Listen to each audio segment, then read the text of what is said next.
بسم الله الرحمن الرحيم الحمد لله رب العالمين والصلاة والسلام على أشرف المرسلين سيدنا محمد وعلى آله وصحبه أجمعين اللهم علمنا ما ينفعنا وانفعنا بما علمتنا وزدنا علما سبحانك لا علم لنا إلا ما علمتنا إنك أنت العليم الحكيم اللهم أرنا الحق حقا وارزقنا اتباعه وأرنا الباطل باطلا وارزقنا اجتنابه أما بعد إخواني أخواتي chers frères et sœurs السلام عليكم ورحمة الله وبركاته. On continue Inch'Allah avec l'histoire de Adam alayhi salam lorsqu'il est descendu sur terre avec son épouse Hawa, Ève, et lorsque Allah subhanahu wa ta'ala a fait sortir de Adam les âmes de toute sa descendance et il leur a assigné l'instinct dans leurs âmes. Cet instinct qui est le fait d'attester qu'il n'y a pas d'autre divinité digne d'être adorée qu'Allah subhanahu wa ta'ala.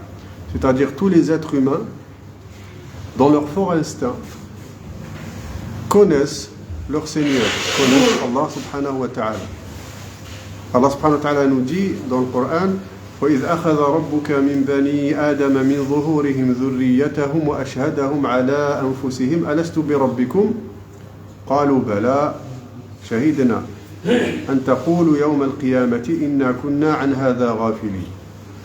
Et quand ton Seigneur tira une descendance des reins des fils d'Adam et les fit témoigner sur eux-mêmes, ne suis-je pas votre Seigneur? Ils répondirent, mais si nous en témoignons, afin que vous ne disiez point au jour de la résurrection, vraiment nous n'y avons pas fait attention. Donc l'instinct des êtres humains, l'être humain par instinct sait qu'il a été créé, qu'Allah subhanahu wa ta'ala l'a créé, que le Seigneur l'a créé. Donc après cette affaire-là, Adam et Hawa, donc Adam et Ève, sont restés sur terre et Allah subhanahu wa ta'ala a envoyé l'ange Gabriel à Adam alayhi salam pour lui montrer l'élevage des bestiaux et l'agriculture. Donc c'est les récits qu'on a, c'est que Adam alayhi salam, Adam et Ève savaient donc cultiver, savaient élever les bestiaux. Vous savez qu'Allah subhanahu wa ta'ala a fait descendre les bestiaux pour les êtres humains. Donc les vaches, les moutons, etc. Et donc il lui a aussi appris comment utiliser quelques outils. Et aussi il lui a appris comment allumer le feu. Et il lui a appris aussi comment utiliser le fer. Et d'après les récits aussi, les exégèses disent que aussi il a appris à Ève comment tisser et comment fabriquer les vêtements, etc. Donc cette petite économie, donc les deux étaient comme ça, vivaient de cette manière. Puis Allah subhanahu wa ta'ala a commencé à leur donner des enfants. Vous savez que Adam et Ève avaient des jumeaux à chaque fois que Ève était enceinte, elle portait des jumeaux, un garçon et une fille. À chaque fois, un garçon et une fille. Et là, ils vont avoir donc leurs 4 premiers enfants. Donc 2 filles et 2 garçons. 2 filles et 2 garçons. Dans la législation de Adam, vous savez que Adam, les premiers êtres humains, avaient une législation, sharia, avaient une législation, ce qui est bien, ce qui n'est pas bien, ce qui est interdit, ce qui est permis. Donc dans leur législation, première législation, le garçon du premier ventre doit épouser la fille du deuxième ventre. Chaque ventre, il y a des jumeaux. Donc le garçon du premier ventre doit épouser la fille du deuxième ventre. Le garçon du deuxième ventre va épouser la fille du premier ventre. c'était la législation, c'était comme ça, c'était permis. Bien sûr, ça a été abrogé plus tard. Ça a été abrogé plus tard lorsque les humains se sont donc multipliés. Mais les premiers humains se mariaient comme ça. C'était la nécessité, c'était obligatoire, donc ils se mariaient comme ça. Et donc le premier ventre et le deuxième ventre, ça a donné donc 2 garçons et deux filles. Un garçon qui s'appelait Habil, et un garçon qui s'appelait Qabil. Donc Abel et Caïn. Abel et Caïn, Habil et Qabil. Adam alayhi salam leur a expliqué, donc Adam leur a expliqué à ces 2 garçons, il lui a dit, toi, Abel, Habil, tu vas épouser la fille c'est-à-dire la sœur de Caïn, la sœur de Qabil. Donc Habil, Abel doit épouser la sœur de Qabil, de Caïn. Et Caïn doit épouser donc la sœur de Abel, de Habil. Il leur a dit de faire comme ça. Eh bien, Qabil, Caïn a refusé. Il a refusé, donc vous savez cette histoire qui est racontée dans Surat al-Ma'idah. Sans citer les noms, mais ça a été cité dans les hadiths authentiques, dans les exégèses, etc. Allah subhanahu wa ta'ala dit وَاتْلُ عَلَيْهِمْ نَبَأَ بَنَيْ آدَمَ بِالْحَقِّ إِذْ قَرَّبَا قُرْبَانًا فَتُقُبِّلَ مِنْ أَحَدِهِمَا وَلَمْ يُتَقَبَّلْ مِنَ الْآخَرِ قَالَ لَأَقْتُلَنَّكَ قَالَ إِنَّمَا يَتَقَبَّلُ اللَّهُ مِنَ الْمُتَّقِينَ. Et raconte-leur en toute vérité l'histoire des 2 fils d'Adam. Les 2 offrirent des sacrifices. Celui de l'un fut accepté et celui de l'autre ne le fut pas. Celui-ci dit « Je te tuerai sûrement ». Et l'autre dit « Allah n'accepte », dit l'autre, « que de la part des pieux ». Donc c'est quoi l'histoire? C'est donc Caïn. Donc bien sûr il y a d'autres exégèses, d'autres explications de cet événement-là. Mais l'explication la plus répandue, la plus connue, c'est une histoire de mariage. C'est une histoire, comme on dit entre guillemets, une histoire de fille. Donc le premier crime a été commis, c'est une histoire de fille. Donc c'est soit une histoire d'argent, soit une histoire de fille en général. Quand les crimes sont commis, c'est comme ça. C'est soit pour une histoire d'argent, soit pour une histoire de fille. Donc voilà, là, le premier meurtre, c'était une histoire de fille. Et Caïn, donc Qabil, a refusé. Il a dit « Jamais tu ne prendras ma sœur ». Il lui a dit « Jamais tu ne prendras ma sœur ».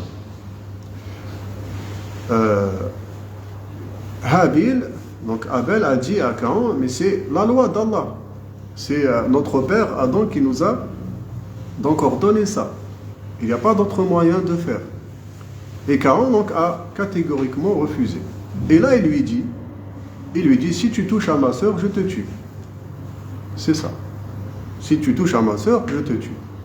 Ils sont partis vers Adam, et Adam alayhi salam leur a dit, bon, la solution c'est que vous allez mettre des sacrifices.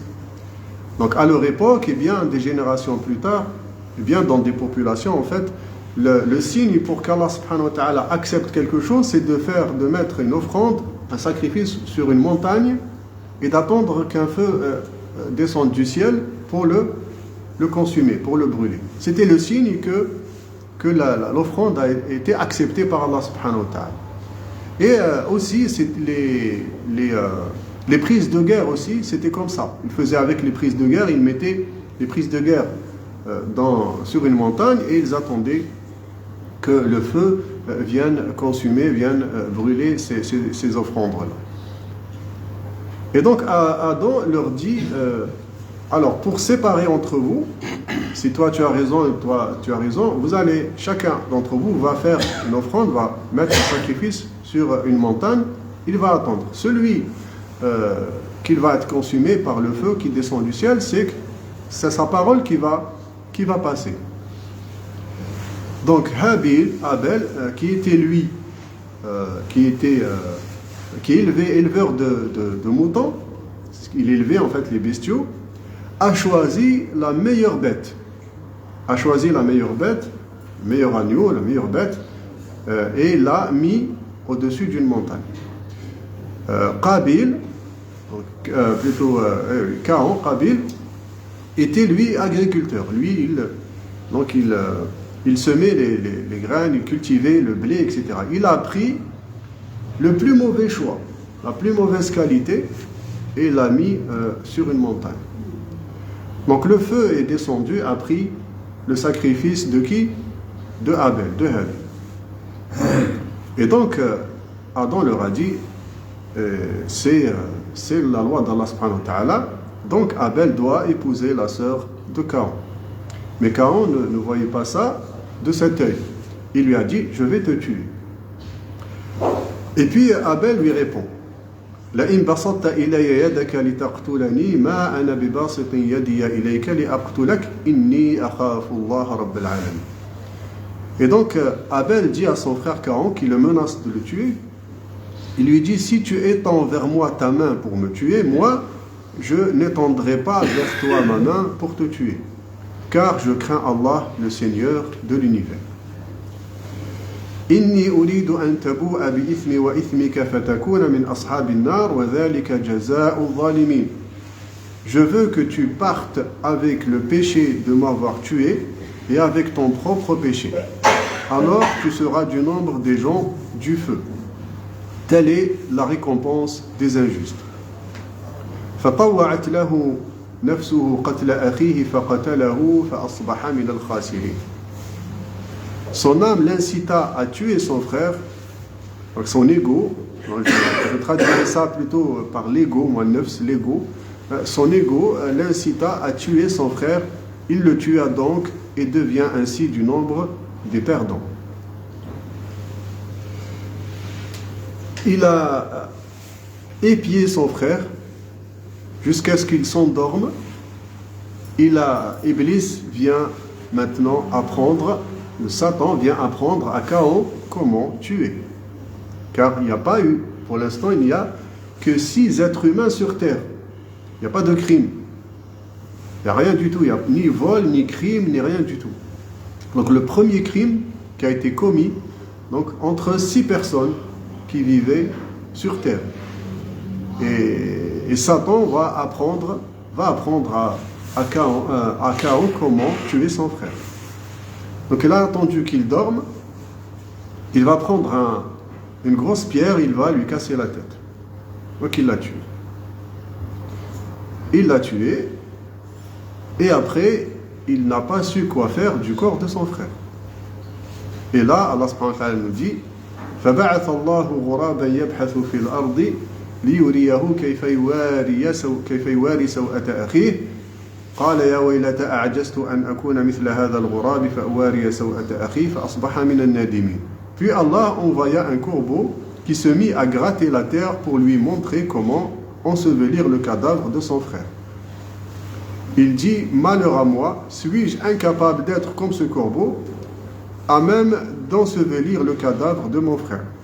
Il devient alors du nombre de ceux que rongent les remords. Donc il a eu des remords plus tard, mais c'était trop tard. C'était trop tard. Les corbeaux, par instinct, savent, ils creusent la terre, ils cachent des choses. Et donc le corbeau est venu, il a vu un cadavre, une charogne d'un autre corbeau mort. Donc il a creusé, il a enterré le corbeau mort. Il a remis la terre par-dessus. Et là, donc Caïn a su comment ensevelir le corps de son frère. Et là, il appelle son frère. Donc bien sûr, maintenant, c'est trop tard. Il a commis le crime. Il a commis le crime, et c'était le premier crime commis sur terre. Après, bien sûr, il était très triste. Donc Adam et Ève étaient tristes par rapport au fils qui a été tué et par rapport au fils qui est criminel. Allah subhanahu wa ta'ala les a prévenus. Il a dit وَلَا يُخْرِجَنَّكُمَا مِنَ الْجَنَّةِ فَتَشْقَى. Attention que Satan ne vous fasse pas sortir du paradis. Vous allez descendre sur terre et vous allez éprouver. Et vous allez éprouver beaucoup de choses, beaucoup de calamités. Et donc ça commence. Les problèmes commencent, les épreuves commencent, les calamités commencent. Donc vous avez des parents un de leurs fils est assassiné et l'autre il est le tueur. Voilà les épreuves que les êtres humains vont subir sur terre. Beaucoup d'épreuves, et la première épreuve a commencé. Puis après, Allah subhanahu wa ta'ala a donné d'autres enfants à Adam et Ève. Parmi leurs enfants, un garçon qui s'appelle Shith. Ce garçon qui s'appelle Shith était un garçon obéissant et pieux. Et là, Adam lui a appris beaucoup de choses. Il lui a appris la science, il lui a appris la religion, il lui a appris beaucoup de choses. Et bien sûr, il y a eu d'autres enfants d'Adam et Ève. Et Adam est arrivé au terme de sa vie. Donc il a atteint 1000 ans. Donc bien sûr, il y a une histoire qui est racontée, un récit qui est raconté, comme on l'a dit la dernière fois, lorsque Adam a vu l'âge ou la vie de un de ses fils, de ses descendants, Daoud alayhi salam, il lui a donné 60 ans de sa vie, etc. À 1000 ans moins 60 ans, l'ange de la mort est venu prendre l'âme de Adam. Il lui a dit à Adam, non, mon âge n'est pas encore fini, je dois vivre jusqu'à 1000 ans. Il lui a dit, mais tu as donné 60 ans à ton fils Daoud. Il a dit, non, je ne me souviens pas. Bon, il est reparti, l'ange de la mort. Allah subhanahu wa ta'ala lui a dit, laisse-le vivre jusqu'à 1000 ans. Il est revenu à 1000 ans et Ève a refusé que l'ange de la mort entre. Donc, mais Adam lui a dit, bon, c'est le terme de ma vie, laisse-le entrer, il va prendre mon âme. Il a donc pris son âme. À l'âge de 1000 ans, Adam est mort. Adam est mort, tout le monde était triste, mais personne ne savait quoi faire avec le corps d'Adam. Le corps d'Adam, personne ne savait quoi faire. L'ange Gabriel est venu vers l'enfant pieux, l'enfant vertueux, qui s'appelle Shith. Il lui a montré comment faire le lavage mortuaire, comment faire la prière mortuaire sur son père et comment l'enterrer. Il lui a dit, c'est ça la tradition, votre tradition, la tradition de ta communauté et de votre descendance, jusqu'à la fin des temps. On fait le lavage mortuaire, on enveloppe d'un linceul, on fait la prière mortuaire et on enterre.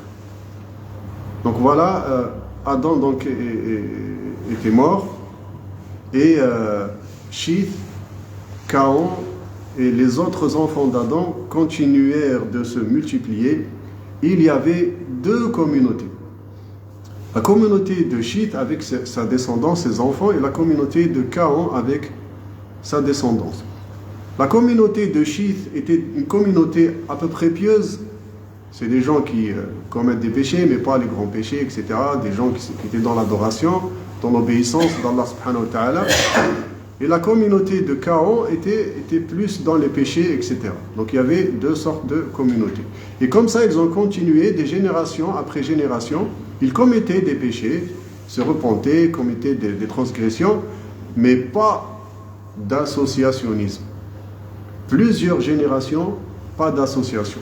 Il n'y a pas de shirk. Il n'y a pas encore de shirk. Et le shirk va apparaître plusieurs générations plus tard. Et on verra ça, Inch'Allah, demain, comment le shirk, comment l'associationnisme a commencé parmi les êtres humains. Wassalamu alaikum wa rahmatullahi wa barakatuh.